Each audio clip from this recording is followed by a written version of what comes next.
제가 워낙 자신감이 차 있었어요. 저는 뭐 팬들이나 LCK 팬들이나 LCK 선수들이 저 잘한다고 했고 다 저를 무서워했거든요. 아무리 잘하는 정글러라도.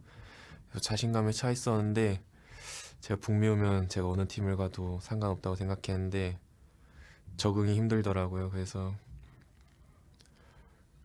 이게 봄 시즌을 통해서 많이 배운 것 같아요. 그냥 힘든 것도 있었고 적응할 시즌도 있었으니까 아마 여름 시즌엔 더 잘할 것 같아요. 봄 시즌은 한 50% 했다면 여름 시즌은 100% 할 것 같아요. Hearing from Lyra from Team Envy there. Welcome back to the NALCS. He definitely started to come about towards the end of the spring split, and I think he can start to bring that fear to the teams here in the summer split. I'm Rivington Business III. I've tagged in alongside Aiden and Zyrene Moon here to finish out the day with Dignitas versus Envy, and they are taking the stage for our second battle here in the theater. Let's take a look at the players taking the stage for this matchup, because it's going to be a good one. On the blue side, starting things off, it is Team Dignitas. That means it will be Someday in the top lane, Chaser in the jungle, Keen in mid, Lod at bot with Big at support, and Coach Cobb. And on the red side, it's going to be Team Envy, 10th place team from Spring looking to improve. In the top lane, it's going to be Seraph. Jungler will be Lyra, mid lane Pyrian, bot Apollo, support Hakuo, and Coach Violet.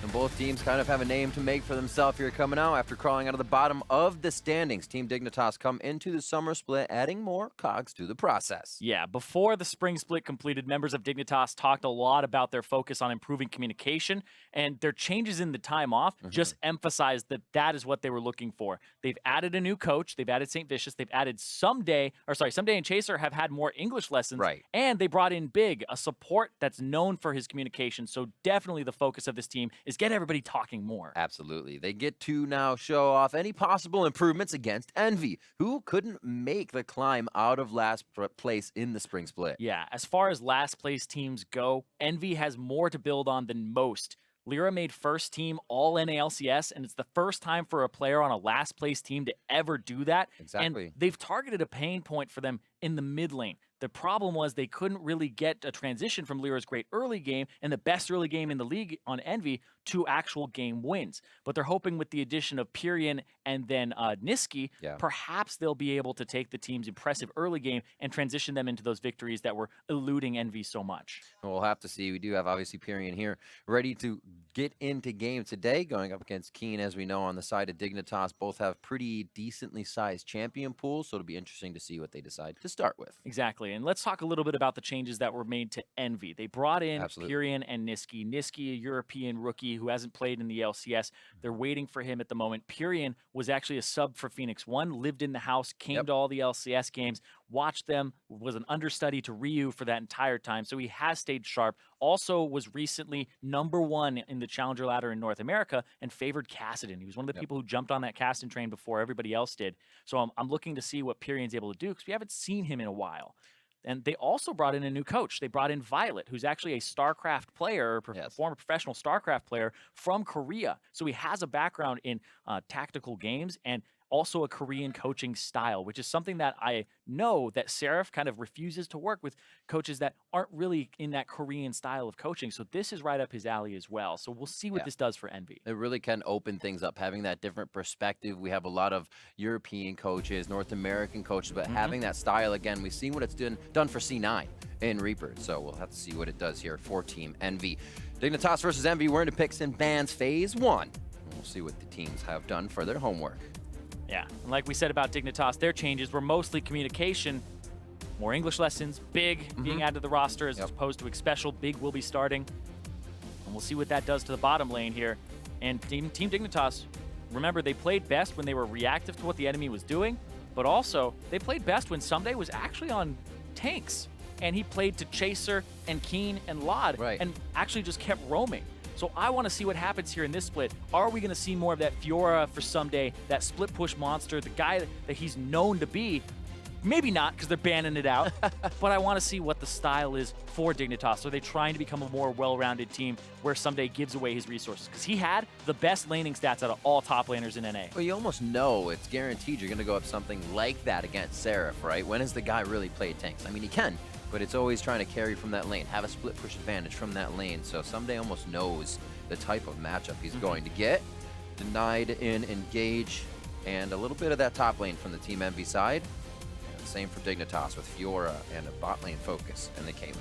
The ban at Hakuho as well. So Apollo and Hakuho, this is the bottom lane they love to run, the Caitlyn and the Zyra. Hakuho was really good at those mage supports, Malzahar, Zyra, etc. Right. And kind of floundered on some others, but he definitely had standout performances where he could win his team the whole game. And some of Envy's victories came off of his late game plays with things like Zyra. Priority to come in now, Elise, being seen quite a bit as of late. Now she will be banned out on the list. Chaser still has the opportunity to get Lee Sin later on, but Galio or Shen is what I would expect the first pick to be here, especially Galio, because he's just so safe with the Fiora ban. Huh? Really? Okay. So they go for the Thresh here. That is really interesting because, I mean, he's this really good champion now. He has a very high win rate in solo queue. Playmaker, Big might be able to start things off with his debut here on Dignitas. Yesterday, Olay had 3 Thresh bans against him. Teams are definitely respecting that throughout practices and what they've seen. So Big's going to be playing with comfort, and now the calls from that bot lane, as we were saying. Seraph takes in the Xayah. Rakan still available. This could be another combo that we see as we did yesterday from Chronologic Gaming. Yeah, playing Rakan into Thresh. There are some interactions that get a little bit strange. Don't know if he'll play it into it, but we'll see. The Xayah, though, for Apollo, a little odd suit for him because he's a very defensive AD carry who likes to play things like Caitlyn, play from a range. We think back to his Kog'Maw, we think back to his Fusion days, and they are going to lock in the Rakan here and have the duo. I said it because it's fancy, right? You get that duo, you get the back fun, but you're right, it is easily countered. A quick flay, a hook in, there's that pause moment for Rakan to land on the ground, have to get out for the Z. Yeah, and makes it difficult. Exactly, and they know that the Rakan is a good pick here because the Thresh, melee support for all intents and purposes, right? In terms of his range, that you don't have to worry about getting poked out of lane by like a Karma, etc. But this is interesting because the Twitch, very unsafe to play against this bottom lane that can engage on you. Lot is looking for a little more firepower. Lot had a pretty underwhelming split, but I like this Shen pickup here and go for a Submarine. Lot has said, though, this is the team where if the mistakes are made, it's on him. He's got all of the things that he needs around him. So he does take that power to Twitch for this pick. And you talked about the power and like the mistakes are on him. Yeah. Well, the Shen in the top lane for one of the best players on the team, Sunday, once again playing a tank that plays around his team, so he'll be looking for those Stand Uniteds onto people like Lod to keep him safe.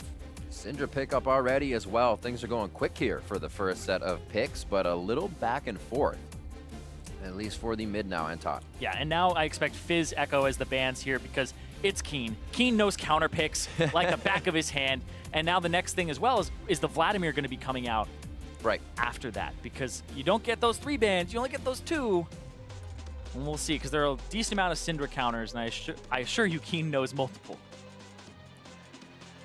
Definitely pretty safe for Pyrion, though, to feel comfortable in this first game. A lot of combo making, or I should say creation of combos that you can make with this team from left and right, the Fog of War, and you can instantly have an engage. Where do they get the tank from here for Envy? You see the second phase of bans coming through with that Fizz and Jarvan being banned out, as we saw some top lane love from him yesterday, and the Renekton also going in his place. And there's a ban of LeBlanc from Envy. All right, so no Echo ban here. Could have a double teleport composition from Team Dignitas if they do pick up the Echo, but it would be a melee range champion that can get charmed up by the quickness very easily. Like the top lane bans here to make sure that the Shen has a little bit of priority, or you have to play something a little bit out of the wheelhouse. We'll see what Seraph has. We know him for his counter picks as well. The Jace would do that. This actually puts a lot of range in, and then a quick commitment from Apollo on the Xayah with his ability to get out. Could keep him safe.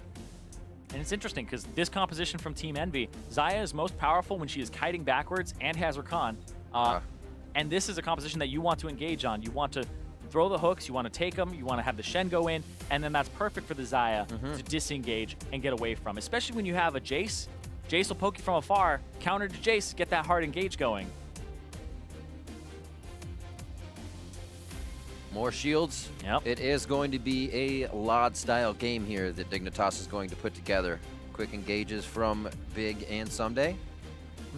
We'll see what they get out of the jungle here. Possibility for Gragas to come through. Lee Sin also on the table. The Rengar is the other one that we haven't seen a whole lot of, but it's something that Chaser's comfortable on. All right. So you have multiple ways to start a fight with Shen. Absolutely. 2 stealths, 2 ways to just flank laners. This could be pretty deadly for Team Envy if they don't keep their sides warded. Yeah, creating fog of war for Envy. That's the opposite one. Ooh. Making sure they have vision to create these long-range attacks. The Ivern actually getting through the pick and ban phase, and that's 2 junglers from Envy that they banned out. Yeah. In that sense as well. Interesting that they would go for the Ivern here and Team Dignitas wouldn't, because you'd think the Ivern is great for rounding out a composition like Team Dignitas is, but it just seems like Chaser, more comfortable on an aggressive champion, doesn't want to sacrifice the early game. And now Team Envy have a little bit more defensive power in that jungle for Lyra to help out. But remember, we've talked about Lyra. Some of the best early game stats for all junglers in the league. #1 considered voted best jungler in the spring split. And it's just insane. He's going to be on this non-carry champion. It's kind of like seeing an MSI when you're like, wait, did Peanut pick Ivern? Yeah. Is this going to happen right now? He's not. You can't kill on that. Yeah, exactly. It's like, we want to see those kills, those highlights. The shield highlights. And the Lee Sin. The Lee Sin was left up for both of these junglers as well. One of the junglers at the top of their list from the spring split. Exactly. Chaser played it a whole bunch. Lyra, did like the champion. Favorite things like Elise a little bit more, but definitely think that Lyra has a very diverse champion pool. He even showed us like an AD Nidalee once, the only person to bring that thing out. What do we got? Rage and Engage and Kite and Fight. Rage Engage left side, Kite and Fight right side. Hashtag big win. Hashtag MV win. We'll see how these teams duke it out as we start off our second day, or I should say, continue our second day of the summer split of 2017. Can't believe we are already here. I know. It's absolutely crazy. 3 games we got early. The 3-game 2-0 from Echo 5. And we're finishing the FlyQuest, and no. All right, we're on the Rift. We will have to see what happens game 1. We've been getting a good amount of best of 3s here to start things off as teams have been able to test each other to the max. And a few fast games today as teams were able to get under each other's skin. We'll see how this one plays out right now. I like the Doran Shield start here from the bottom side of the map. Apollo with the Doran Shield. More and more of those. Yeah, every tick of Twitch Poison actually resets the Doran Shield passive that keeps ticking. So it's actually like 16 to 18 seconds of regen instead of 10. So it's really powerful against Twitch, but Twitch buys it because he wants to circumvent his laning weakness. But the other thing here that's interesting is Hakuo didn't go for the Ancient Coin, doesn't want to play the little mini game where he's picking things up, especially in a melee matchup. You would expect it to happen, but he's gone for Spell Thieves. He's gone for the need to harass and get some spells down to get gold. Prefer Spell Thief as well. I mean, especially we think about Hakuo's play style in the amount he likes to engage, the amount he likes to try and do damage. You get a little more regen, a little more damage early with that. Yeah, and then when he converts it over and it has the quest completed, gives him 50% movement speed for 1 second. It's definitely the best quest out of all of them. And for Rakan, means you jump in with the quickness, hit somebody, and you're 50% faster on top of your fast movement speed. Hit him with the quickness. Just keep going. So it gives him potential to get more out of the charm, but that's in the mid-late game. Does have to get to that point, though, so you'll have to at least auto-attack or harass with the very low range of Rakan. And just double-checking it. Yeah, 300 range, so outranged by most ranged champions. Thresh actually outranges him by 150. Yep. So it's just a longer melee attack, but considered ranged. Can get you into some sticky situations. They're actually trying to get autos on to get this wave pushed. They will deny the first 3 nicely. And even more. Or just 1, actually. I'm sorry. I counted wrong. Let's count backwards. All good. And then perfect CS the first wave. This right here. Ugh. This is why the combo is so good, is Xayah popping her W and using the Deadly Plumage, which puts the attack speed and movement speed burst on her every time she gets those autos. Yeah. It also puts it on Rakan if he's nearby, so she gets extra damage output. It equals to about 20% increased damage for just having Rakan next to you, which is just disgusting. Especially when you're taking turrets, it makes it much faster as well. And as an opponent, it's easy to see if you're looking for it in the swirl, but can definitely take someone by surprise. A quick level 2 here for Grand Entrance is a possibility. Keen to step out. They're looking for 1 more auto. and it might be on this wave here as he's going to go for that melee. Yeah, but the fact that he actually showed himself, Yeah. Hakuo poked out for They didn't half see him. second, and they saw him and pinged him out. So his roam didn't really cost too much CS for Apollo. Does mean that he won't hit level 3 at about the same time, though. Big, I believe, up a little bit in experience, just slightly. I actually really like the design of Recon Q, where you hit somebody and then you have to kind of play the fetch quest and bring the heal back to your teammate. Come here, Apollo.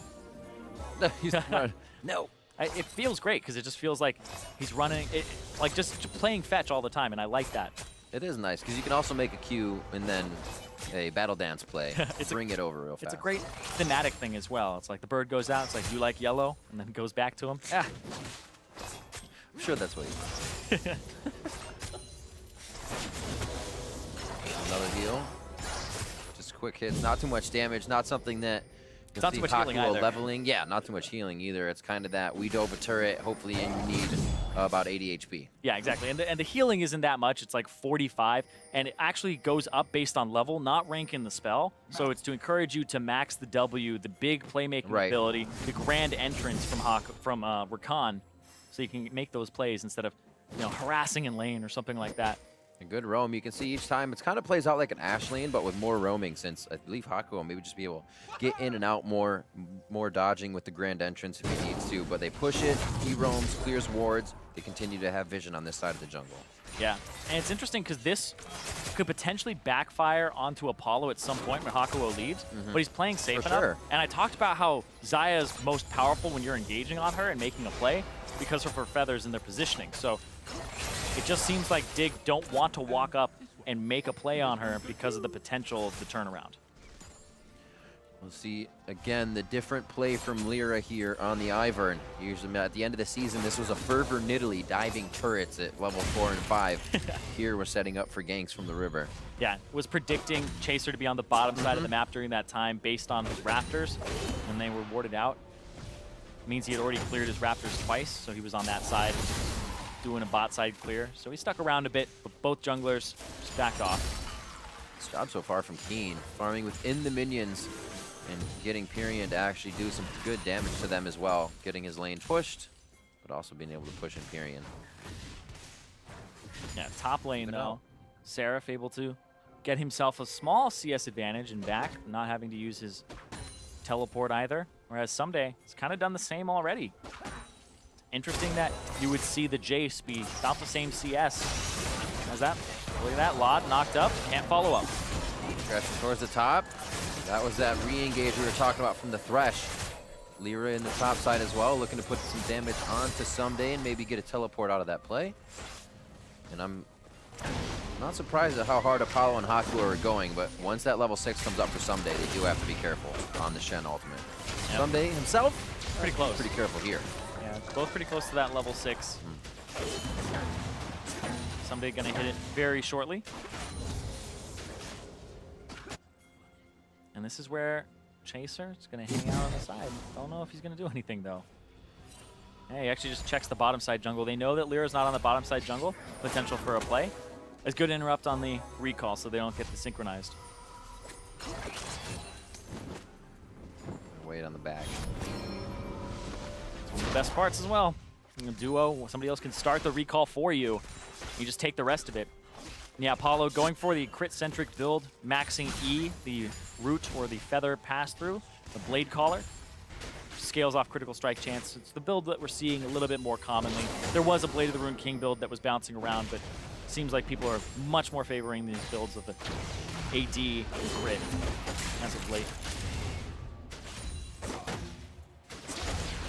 Seraph placing a deep ward down by the Gromp. Knows that the jungler's on the bottom side. Actually, a ping going down just quickly.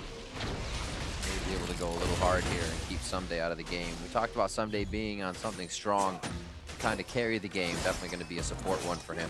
A support style, I should say.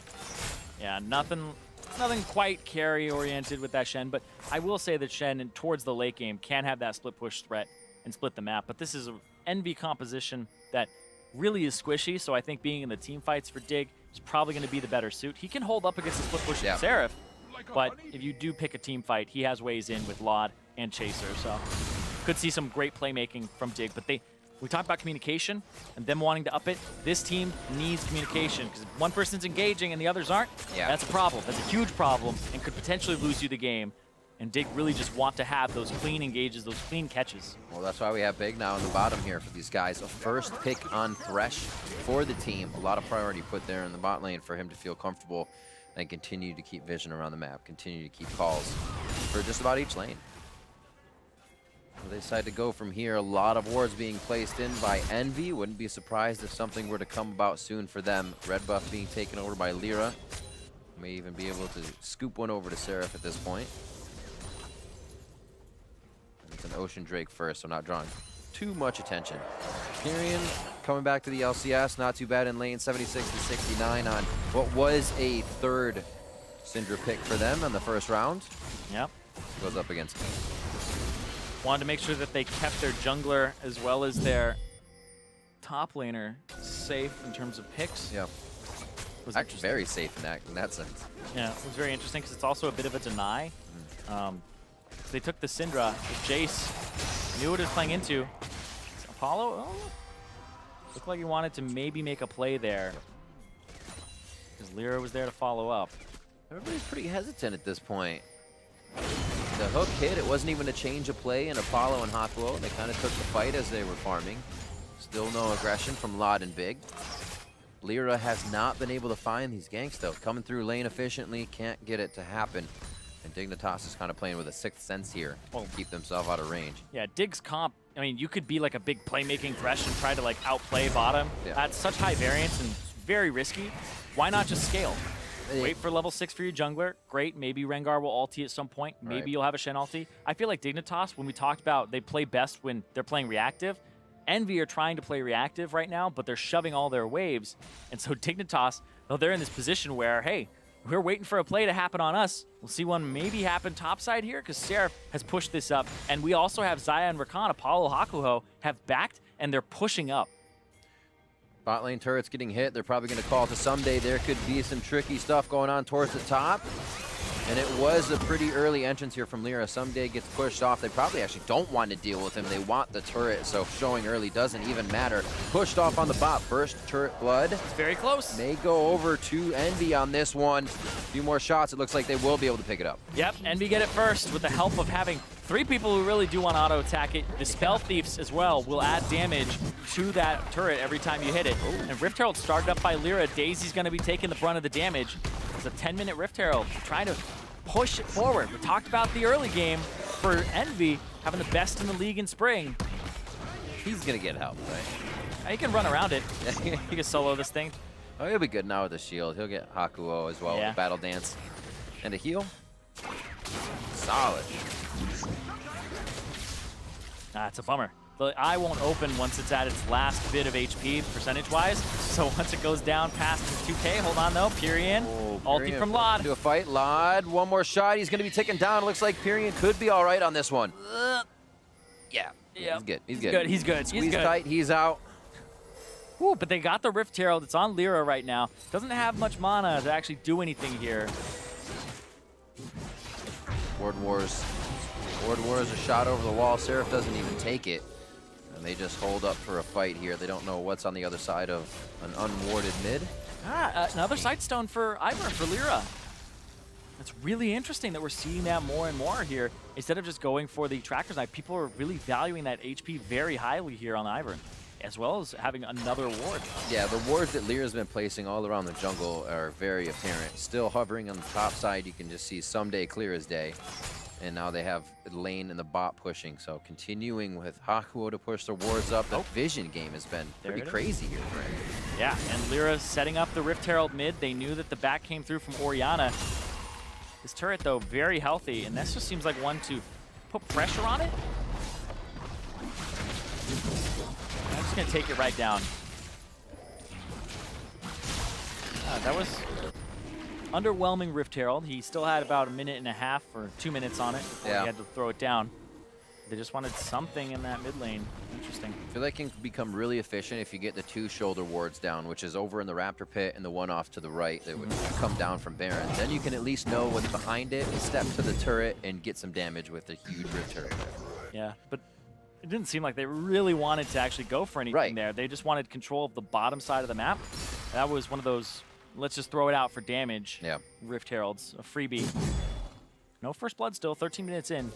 Playing defensively on Envy's side, and Dignitas haven't really seen any of those combos. Big, and the team finally making their way in. He wants to be able to defend this. Moby boots almost get him in range, except for Battle Dance getting Hakuo out. Summoners are up around the map. We're looking at Pyrian to have his 2 down due to that last engage in the mid lane where he found 3 members of Dignitas. Dig will probably rinse and repeat, start to bring more members back here as we see them hovering around the Dragon Pit.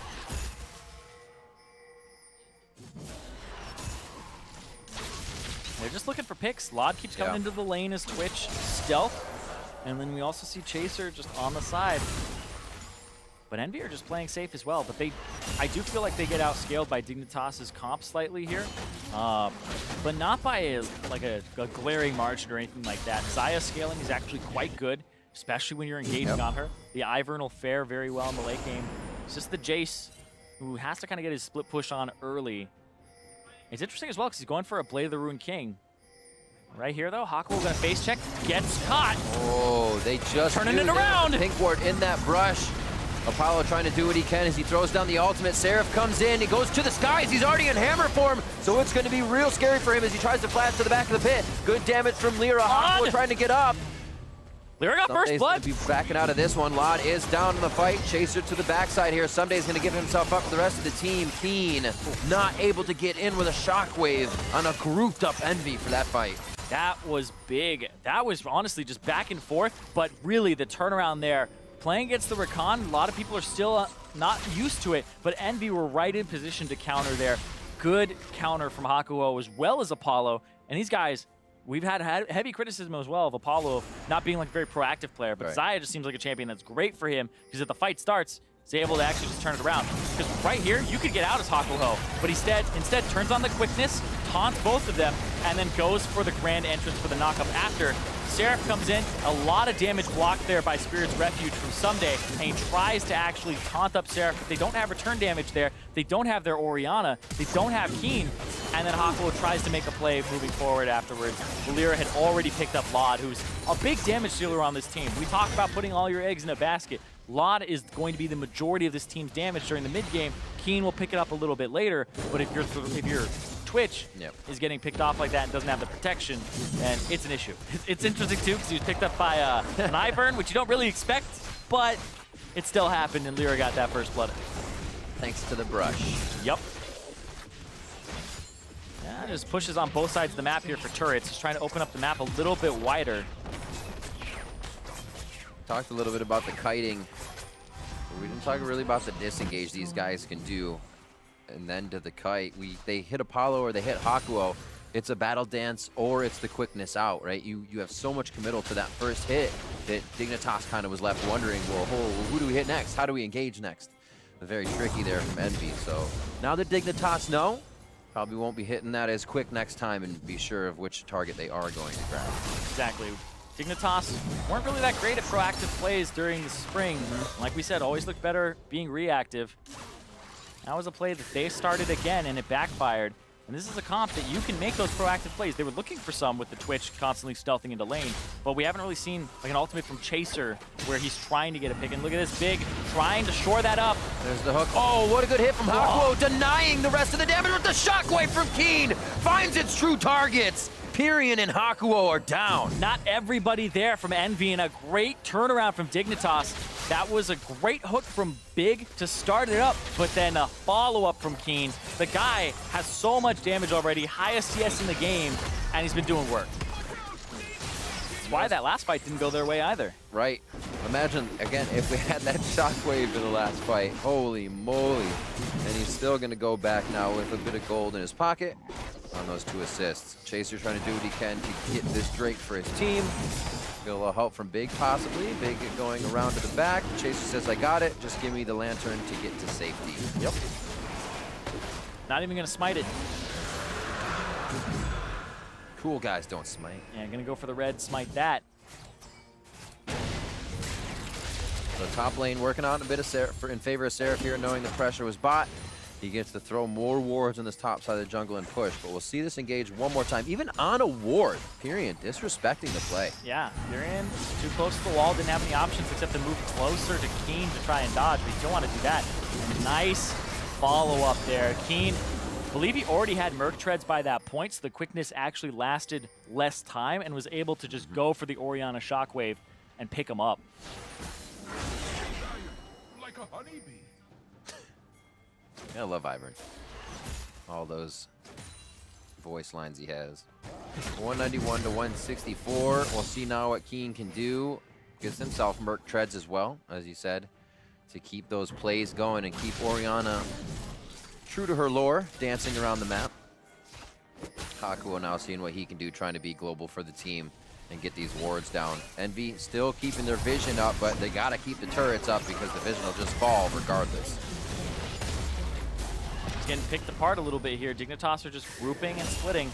Now there's no more of those inner turrets, or those outer turrets, sorry, for Dignitas to take. They have to play for those deeper objectives, and they can't be scared to do that.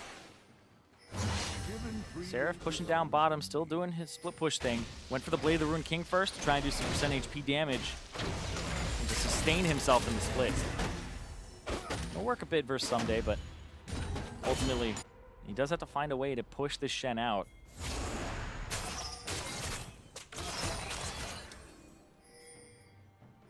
Combo back top once again. It looks like the team actually has an idea of something to go down here. They have lost a little bit of vision to what they had previously, but Envy has continuously gone with an idea so far if they have it. Seems like they actually pull off. It's very difficult for them to find something right now. For both teams, Dignitas aren't doing the engage with the Rengar or the Twitch right now with Shen or the flanks. They're just very afraid of the fact that there's disengage on Envy's side.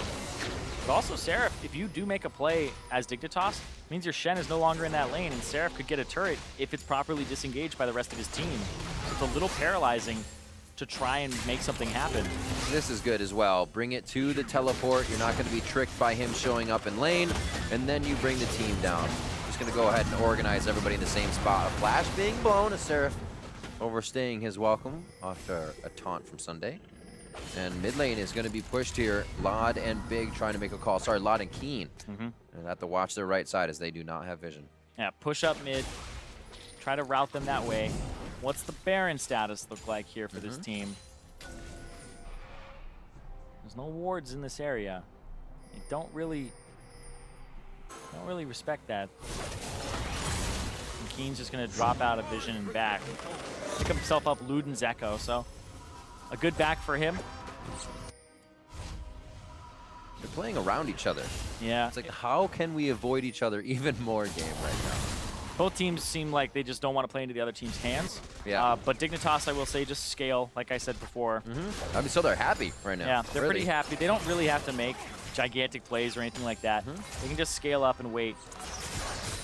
Envy, kind of the same boat, but not entirely. It's interesting as well, and it obviously doesn't have to play to this, but you see these games kind of go more even.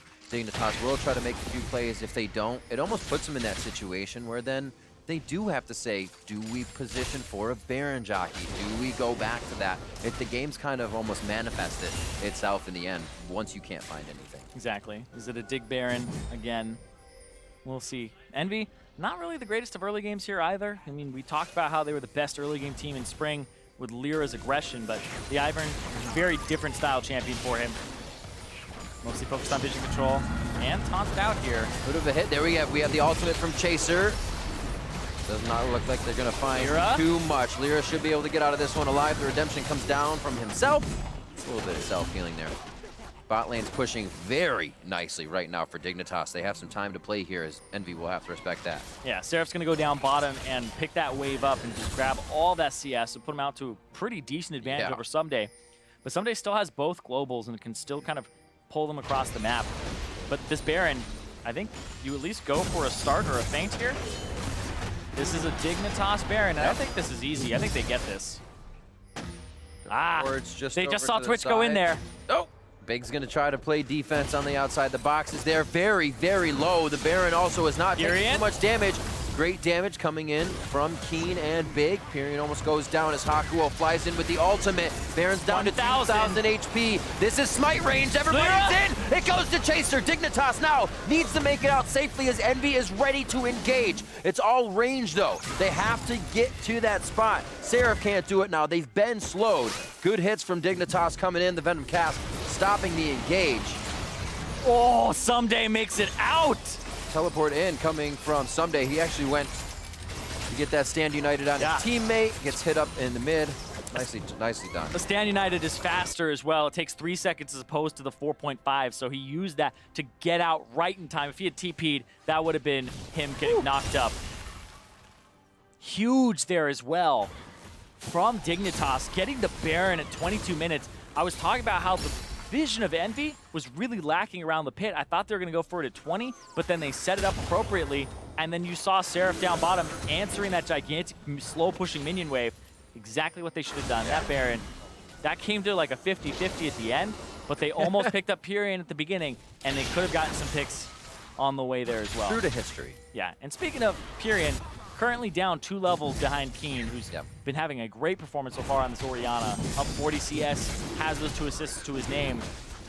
And he's going to be that mid-game insurance. Talk about Lod being that, that person that they're putting the eggs in the basket for. Yeah. But I think Keen is that insurance as well. The Orianna, even though defensive in most compositions that want to protect a Twitch or a hyper carry, still can deal a ton of damage in team fights. It shouldn't be underestimated. It's like one of them flies under the radar for a bit, and then you see his damage, and then you get hit up by Keen, and then you know you have to dodge it from 2 areas on the map. You're watching for the flank from Twitch, who's got like a shield from the Shen, and then you lose track of the ball, and you can just completely lose the team fight off of that.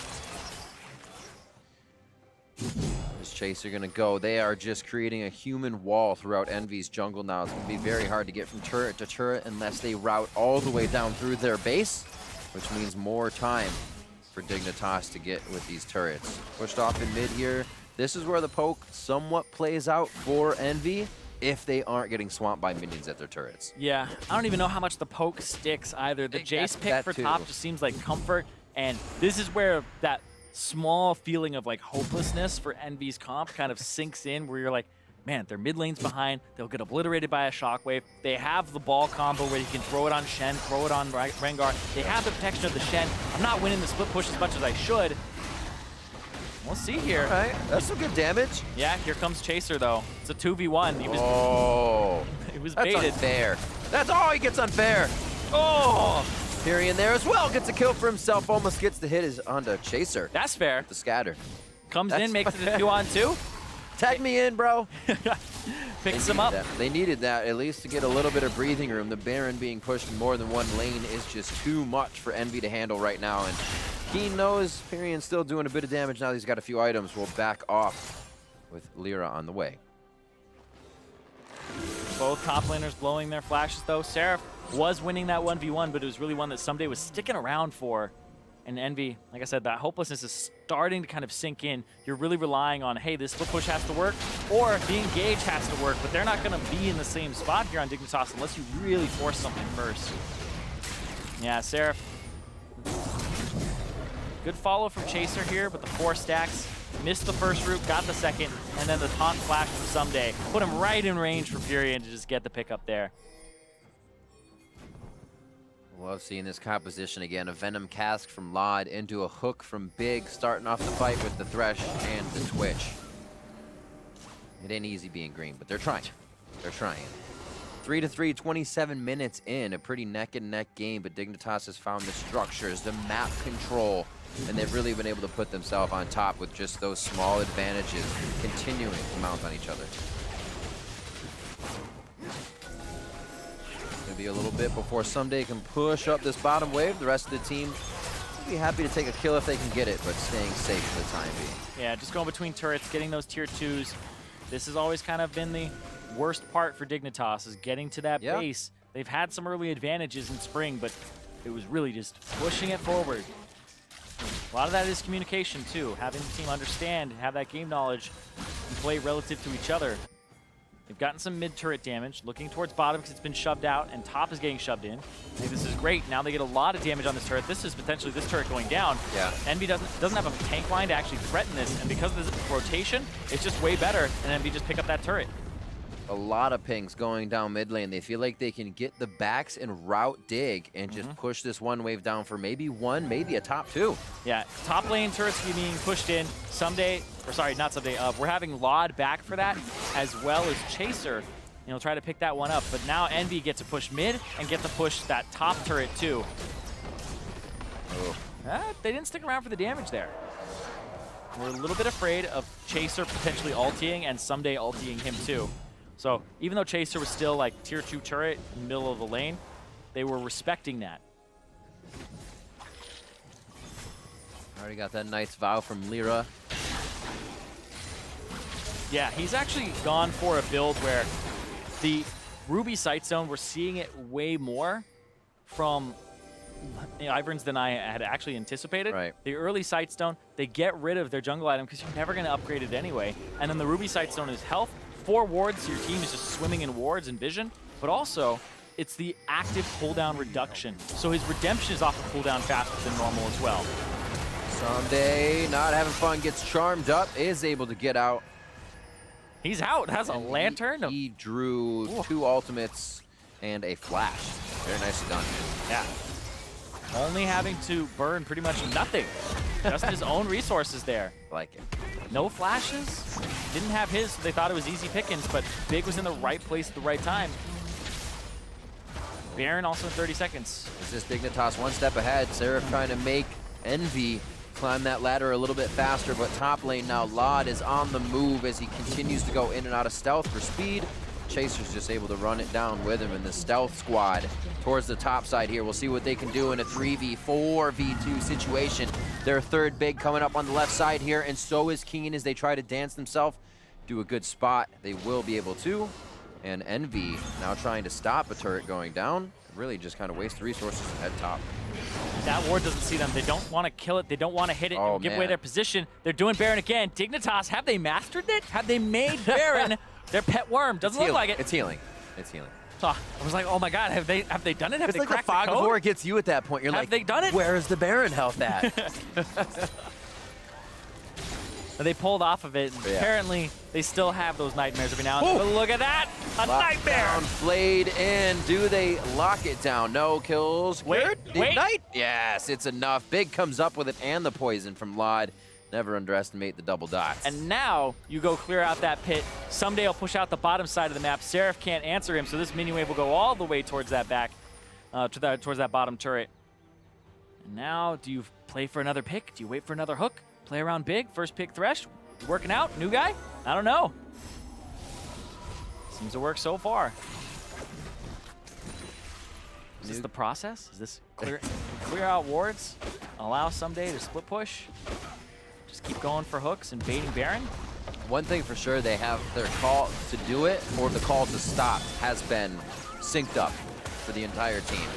Here we'll see one more time. Can they go 3 for 3 on those calls as Envy looks to make a move. Someday first over the wall. Doesn't want Lyra to be able to get a chance. And he's actually forcing Lyra right out of the fight. It's going to be the root caller onto Big. Oh, yeah, he went in. Not going to have any flashes over. That means he seals his fate. And Keen comes up with the kill on that one after all the back and forth.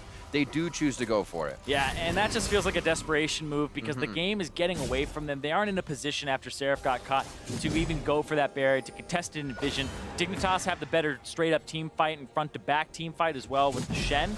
So you can't face check it. You have to just throw wards over the wall, and Dig played that right. Dig get themselves that Baron. They put baiting it appropriately and picking it up.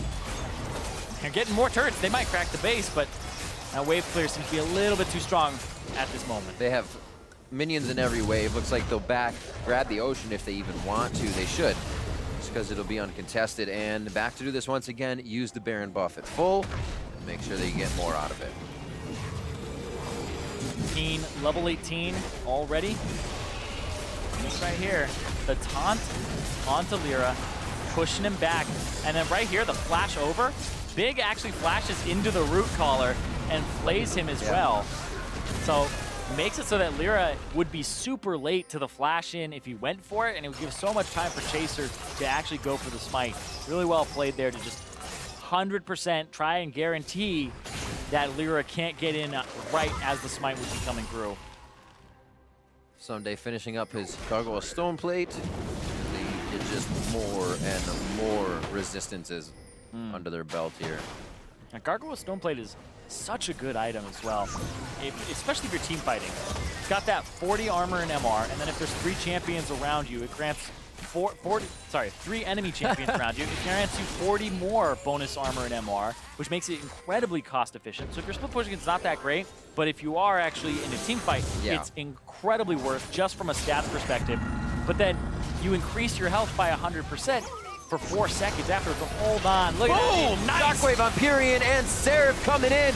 Will Envy be able to retaliate? Apollo's on the outside firing in, but he is just chipping away at the brick wall. And now they're going to chase down Apollo. It could be a clean wipe, but Pyrion made it out to the bottom and made it out safely. The base, however, is in a different situation. Exactly. They have that Baron buff, and they're going to go straight for that inhibitor. They're going to push for even more. This might be game here, Riv.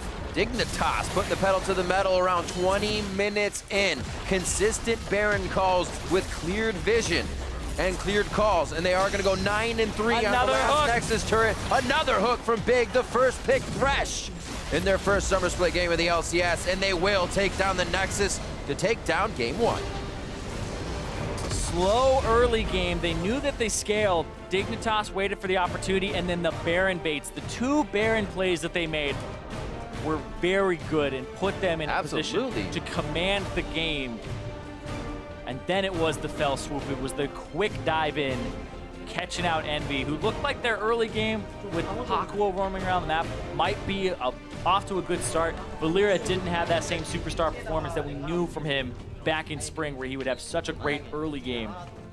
And this was just a very calm game throughout until Big landed a hook. They were waiting for those moments where the split push and the waves are right, or Big is getting an engage, Keen's able to follow. And looking at how they kind of drafted these ones, it was almost a kind of storybook. We saw that happening in chapter 20-minute for MV. If the poke comp hadn't gotten ahead, they're going to fall behind. And Dignitas was actually able to, as you said, get past that kind of stopper for them and find a way to end the game, which is something we find being a problem. Yeah, it's a big problem for Dignitas in the past, but right now this game was pretty methodical from them. The Baron baits I really liked. They tested Envy's vision, but they had 2 sight stones on Envy's side, and this was still a lapse huge in their early vision. game vision from them, which was slowing Dignitas down. Then we get a little bit more into the game. We go 17 minutes in for a replay, and Dignitas finds that 2-0 in the mid lane, and then the game starts to open up a little bit. A little disrespect here, as we said, from Pyrion, thinking he had the distance. And this was just a great hook from Big to start it off, and then he's able to get the follow-up from Keen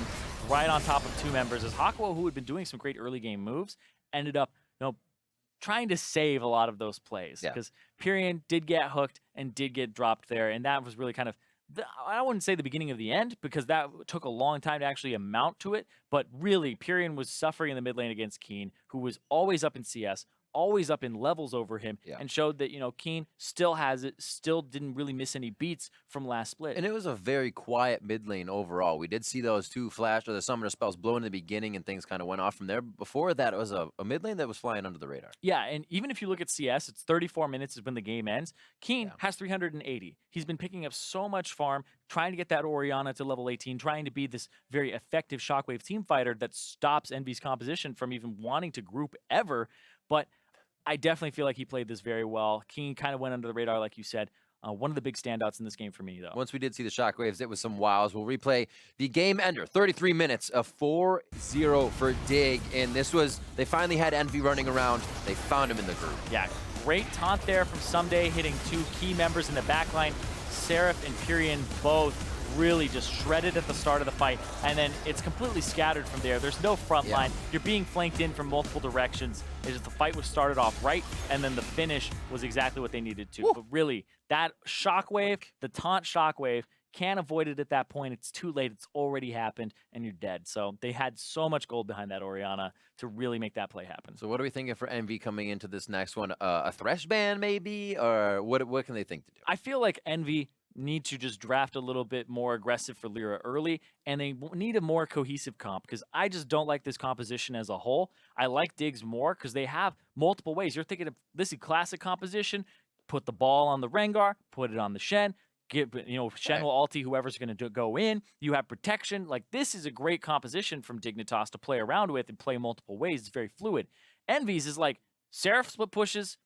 Everybody else do their own thing. Hawk will maybe look for a play. It's like this team can't really team fight ever. If you get behind, even if you're ahead, this is one that's like you had to be so far ahead to force your will on the enemy team by just being a presence because you don't have engage otherwise. Maybe you siege, but at that point, against the Shen, you just get engaged on. Against the Rengar, you just get engaged on. So I would like to see a different style composition for Team Envy, especially against the one that Dignitas had drafted. So it seems like the synergy was there for Envy, just not with the composition coming together in game. Yeah. We've got game 2 between Envy and Team Dignitas coming up in just a few minutes. As we had to break, Zyrene was kind enough to give us a breakdown of some of the big changes hitting the competitive scene this split. How nice. Another year, another mid-season update. There's reworked champions, new items, and even buffs to this girl. So what's OP, and what are we going to see from the pro teams as they step out onto the Rift? Let's find out in the mid-season preview as we kick things off with champions. The tank update saw Sejuani, Maokai, and Zac have significant reworks. Let's start with the junglers who I think will have the biggest impact on pro play. With nerfs to aggressive junglers like Graves and Lee Sin, tank junglers are primed to come back into the meta, and Zac is a perfect fit. I was made for this, literally. His reworked Q has increased the speed of his jungle clear, keeps him healthier with more blobs, and provides additional CC in a fight. Zac's rework also kept his core competitive strengths intact, his long engage range, ability to gank mid from unique angles, and his tanky late game pattern. Throw on a new ultimate that can abduct enemies to either disengage them or pull them closer to his team, and Zac has it all. Sejuani is another tank jungler we may potentially see. Her passive makes her difficult to exploit, and her reworked permafrost has vastly improved her clear. This means she doesn't have a lot of the same weaknesses as other tank junglers. There's also the chance that she gets flexed around to other roles, like top or even support. And if a composition is looking for a little more CC and tankiness, Sejuani is definitely your girl. So what does this mean for the NALCS? In spring, the jungle was dominated by players who excelled on aggressive, carry-oriented junglers. These changes will favor junglers who prefer to play a damage-absorbing disruptive style, like Reignover, who struggled in spring but might once again find his MVP form and help bolster Liquid out of their slump. Let's show them what we got! Happily! Now I want to take things down to the bottom lane. During the offseason, Xayah has emerged as one of the strongest markswomen. She has deceptive range from her passive, and feathers that dissuade playmaking with her ability to root those who don't watch their surroundings. If enemies do make it close to Xayah, she can also go untargetable, which is invaluable in pro play, as the ability to outplay and self-peel are crucial tools for ADCs. On his own, Rakan won't be as influential as his partner, but he can't be ruled out completely. He has a ridiculous amount of playmaking potential and could be picked up by supports that favor style. If the duo are ever going to take to the Rift together in pro play, then the bot lane I can see making the most out of their kit would be Aphromoo and Stixxay. The synergy they've developed over the past year and a half on CLG should be perfect for this champion duo. There have been significant changes to items across all roles, and we're going to start with the support quests that have been added to each of the 3 starting support items. Spell Thieves now gives you a 50% movement speed burst when you proc Tribute. This means that champions like Karma, Brand, and Zyra will be harder to lock down, and will have ways to close the gap unexpectedly to make their crowd control easier to land. This is better than the shield from Targon's, and far better than the skill point from Ancient Coin, which usually happens too late into the game for it to be truly impactful. Still keeping things in the bot lane, there are a few new options for ADCs in pro play. What's most interesting for the role is the changes to Runan's Hurricane. With the removal of on-hit damage from the secondary bolts, but the increased AD ratio, building a Runan's and Infinity Edge together will mean critting Hurricane bolts do the same damage as an auto attack. That's 3 autos for the price of 1, or 2,600 gold. This could see champions like Caitlyn and Jinx challenge the Blade of the Ruined King meta that was so prevalent at the end of spring. So keep your eyes on ADCs who have shown a propensity to carry, like Spring Split MVP Arrow or TSM's Doublelift, who comes back at a great time in the meta for his carry mentality. Now, we're going to take things to the top lane to talk about the changes to this girl. In Spring Split, the Rift Herald was underwhelming. Now that the Rift Herald is a turret-smashing behemoth, it will become highly contested. With the increased emphasis on Rift Herald, top lane is wide open, as long as your champion has a clear and effective way to establish dominance. Once they win the lane, secure Rift Herald, get the turret, and win game. These changes become even more interesting when you consider that top lane also happens to be one of the most stacked lanes in the LCS. The changes to Rift Herald are going to make for some explosive LCS action. Which teams will adapt the fastest and take control of Summer Split? Find out as the NALCS kicks off on June 2nd.